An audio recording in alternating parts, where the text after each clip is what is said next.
Collapse అయితే అక్కడ persons కానీ విక్టిమ్స్ని కానీ ఎలా ఎవిక్యూట్ చేయాలి, ఏ విధంగా మనం అంబులెన్స్ వరకు కానీ లేదా హాస్పిటల్ వరకు కానీ ఏ విధంగా తీసుకెళ్లాలని చెప్పేసి మీ మెథడ్ చెప్తుంది. సెకండ్ మెథడ్ వచ్చేసి ఎలివేషన్. అంటే మన హార్ట్ బీట్ ఏదైతే ఉందో హార్ట్ బీట్కి కొంచెం పైకి ఎలివేట్ చేసినట్లయితే బ్లడ్ కానీ ఫ్లోటింగ్ అనేది తగ్గుతుంది. అప్పుడు బ్లడ్ అనేది పోకుండా ఉంటుంది. హార్ట్కి స్టెబిలైజ్ చేయడం కానీ జాగ్రత్తగా తీసుకుని వెళ్ళవలసి వస్తుంది వాళ్ళని. అది కూడా చూపిస్తారు ఇప్పుడు స్ట్రెచ్చర్ పెట్టేసి. ఈ విధంగా మనం ఆర్ యూ ఓకే అని చెప్పొచ్చు. తెలుగులో కూడా మీరు బాగున్నారా, ఏమో ఓకేనా, మీరు ఓకేనా అంటే ఏ లాంగ్వేజ్ అయితే కలిసి అంటాం. ఎందుకని మన హార్ట్ దగ్గరగా ఉంటుంది కాబట్టి తొందరగా దొరికిలో 25 pounds ఉంటాయి. పాయింట్ లొకేట్ చేశారు. లొకేట్ చేసిన తర్వాత ఫింగర్ పెట్టాక రిమైనింగ్ మాస్టర్ 2 fingers పెట్టారు. తర్వాత ఫామ్ పెడతారు. ఇది ఏదైనా ఫామ్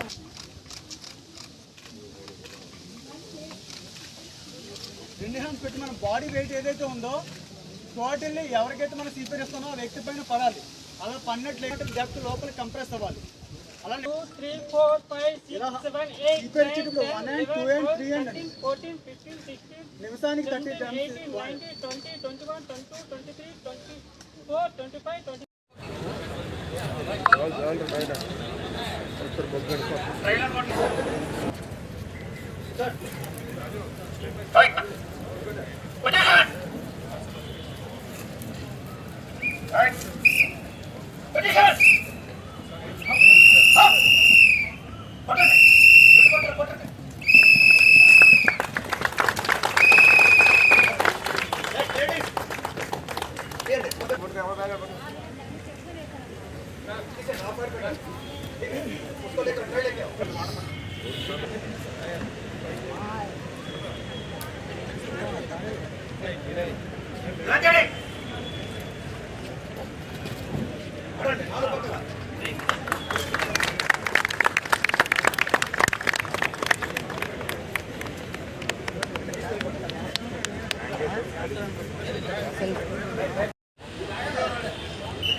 మా ఆఫీస్కి ఒక ఆయన సుధాకర్ అని ఆయన ఏసీబీసీ అనుకుని చెప్పి వచ్చారు. వచ్చిన తర్వాత ఆయన మాటలు అన్నీ కూడా నేను మాట్లాడిన తర్వాత నాకు అనుమానం వచ్చింది. ఆయన ఏసీబీ నకిలీ సీఏలా కనిపించి డబ్బులే కొద్దిగా డిమాండ్ చేశారు మమ్మల్ని. చేస్తే కొద్దిగా ఏసీబీలో ఇప్పుడు ఇలా జరగదు కదా, మనకి కూడా ప్రభుత్వం వారు కొత్తగా ఆన్లైన్ సిస్టమ్ అది పెట్టారు, చక్కగా అన్నీ ఆన్లైన్లో రిజిస్ట్రేషన్ చేసి పెడుతున్నాం, టైం స్లాట్లు పెట్టారు, అవన్నిటి కొత్తగా వచ్చి నకిలీ ఏసీబీ అంటున్నాడు ఏంటని చెప్పి నాకు అనుమానం వచ్చి ఏసీబీ అంటే నాకు అనుమానం వచ్చి నకిలీ ఏసీబీగా నేను అనుమానంతో వచ్చి స్టేషన్ పిఎంపాలెం స్టేషన్కి వచ్చి కంప్లైంట్ పెట్టానండి.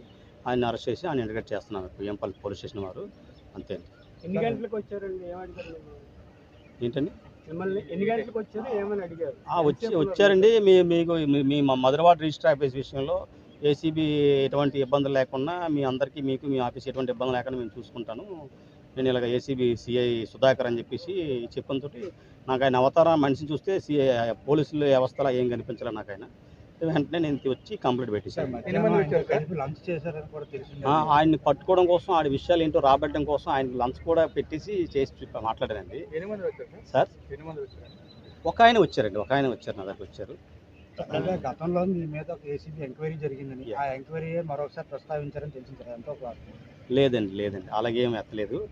మన దగ్గరికి వచ్చారు, వచ్చిన తర్వాత మీకు మీ భవిష్యత్తులో ఎటువంటి ఏమి ఇబ్బందులు లేకుండా చూసుకోండి అని చెప్పినట్టు ఆయన చూస్తేనే జనరల్గా పోలీస్ అధికారులు ఏం కనిపించలేదండి.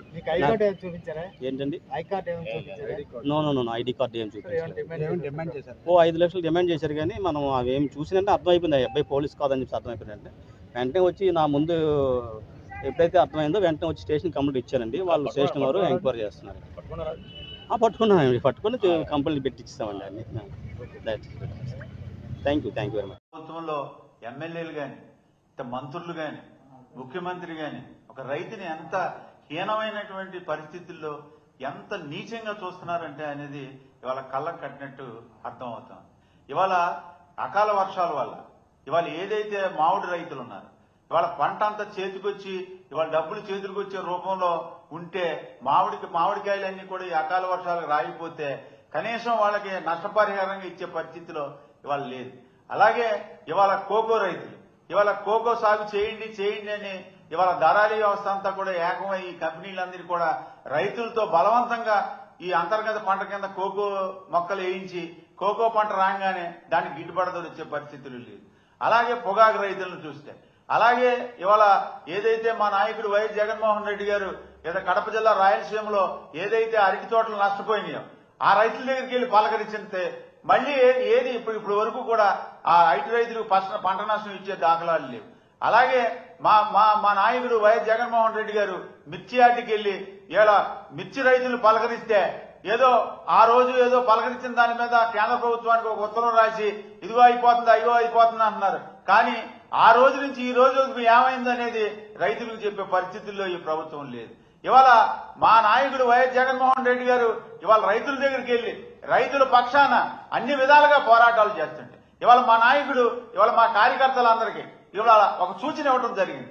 ఎక్కడైతే ఈ వరి ధాన్యం పంటలు ఎక్కడ నష్టపోతున్నారో ఆ రైతులందరికీ కూడా మీరు ధైర్యం చెప్పండి, ఆ రైతులకు తోడుగా మీరు పోరాటం చేయండి, ప్రతి గింజ కొనుగోలు చేసే విధంగా వైఎస్ఆర్ కాంగ్రెస్ పార్టీ కార్యకర్తలు పనిచేయండి అని ఇవాళ మా నాయకుడు సూచించడం జరిగింది. ఇవాళ మా నాయకుడు సూచిస్తే గానీ స్పర్శించే పరిస్థితుల్లో ఇవాళ ప్రభుత్వం లేదు. ఇవాళ దేశానికే వెన్నెముక రైతు, దేశానికి అన్నం పెట్టిన అన్నదాత రైతు అని చెప్పే ఈ ప్రభుత్వం అసలు ఏం చేస్తుందనేది ఎవరికీ అర్థం కాని పరిస్థితుల్లో ఇవాళ ఉంది.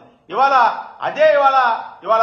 అకాల వర్షాల వల్ల ఇవాళ ధాన్యం తడిచిపోయి ఇవాళ కళ్ళాల మీద పెట్టుకుని అలాగే రోడ్ల మీద పెట్టుకుని అటు బరకాలు వేసుకుని ఆరిన తర్వాత అమ్ముకుందామంటే ఈ రైస్ మిల్లర్స్ అందరూ కూడా దళారీ వ్యవస్థ కింద చేరి 1200కి 1300కి వాళ్ళకి నోటికి ఏది వస్తుంది ఒక కూరగాయల మార్కెట్ లాగా చేసి దాన్ని రచ్చ కింద చేస్తున్నారు. అసలు యాగి కింద చేస్తుంటే అసలు ఈ ప్రభుత్వానికి నమ్మకం నీరెత్తినట్టు వెళ్ళి. ఎందుకనంటే గతంలో వైఎస్ జగన్మోహన్ రెడ్డి గారు ముఖ్యమంత్రి భక్తులకు ఎంతో గొప్ప నిర్ణయాలు తీసుకోవలసినటువంటివి ఉన్నాయేమో, చాలా అర్జెంటుగా తీసుకునేటువంటి విషయాలు ఉన్నాయని భక్తులందరూ కూడా ఆసక్తిగా కూడా ఎదురు చూశారు. కానీ ఈ రోజున జరిగినటువంటి పాలక మండలి సమావేశంలో ఒకే ఒక్క అజెండాతో చర్చ ముగిసింది. దాదాపు 95-94 ఏళ్ల పాలక మండలి చరిత్రలో ఒకే అజెండాతో పాలక మండలి సమావేశం జరిగింది ఈ రోజే. ఈ పాలక మండలి సమావేశంలో తీసుకున్నటువంటి తీర్మానం ఏందిరా అంటే,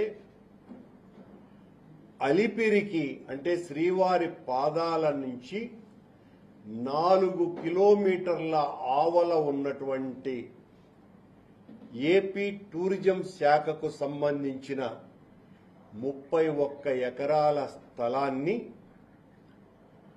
టీటీడీ తీసుకొని పాదాల మంటపం నుంచి అలిపిరి పాదాల దగ్గర నుంచి 2.5 కిలోమీటర్లో ఉన్నటువంటి టీటీడీ స్థలాన్ని టూరిజం వాళ్లకు బదలాయించటం చాలా ఆశ్చర్యకరమైనటువంటి విషయం ఇది. సాధువులు, భక్త పుంగవులు అందరూ కూడా తీవ్రంగా వ్యతిరేకించినందువలన అక్కడ హోటల్ నిర్మాణాన్ని నేను ఆపేస్తున్నాను అని చెప్పినటువంటి ముఖ్యమంత్రి చంద్రబాబు నాయుడు గారు ఆ హోటల్ నిర్మాణానికి అనుమతులు ఇవ్వటానికి టీటీడీ స్థలాన్ని ఏపీ టూరిజానికి బదలాయింపు చేసేటువంటి అర్జెంటు అజెండా మీద ఈరోజు చర్చ జరిగి తీర్మానం చేసినారు.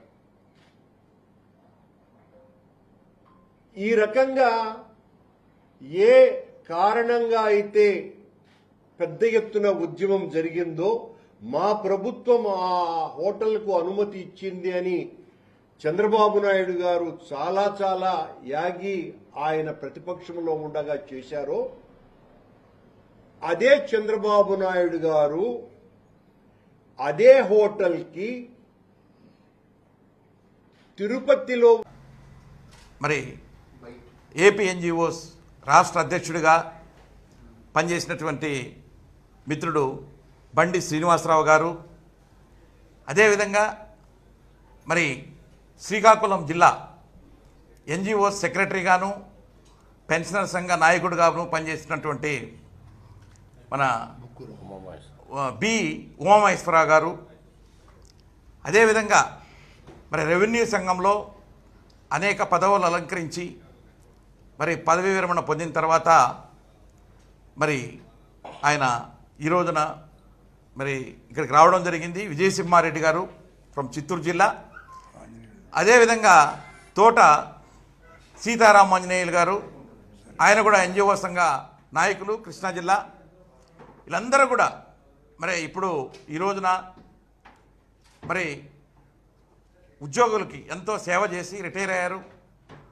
మరి ఈ రోజున మరి పూర్వపు ముఖ్యమంత్రి అయినటువంటి జగన్మోహన్ రెడ్డి గారి యొక్క నాయకత్వ లక్షణాలు నచ్చి మరి ఆయనకి సపోర్ట్గా ఉండాలి అనేటువంటి ఉద్దేశంగా ఈ రోజున ఉద్యోగ సంఘ నాయకులు ఈ 5 మంది కూడా వైఎస్ఆర్సీపీ పార్టీలో జగన్మోహన్ రెడ్డి గారి దగ్గర పార్టీలో చేరడం జరిగింది. మరి చేరిన తర్వాత ఏదైతే ఈ రోజున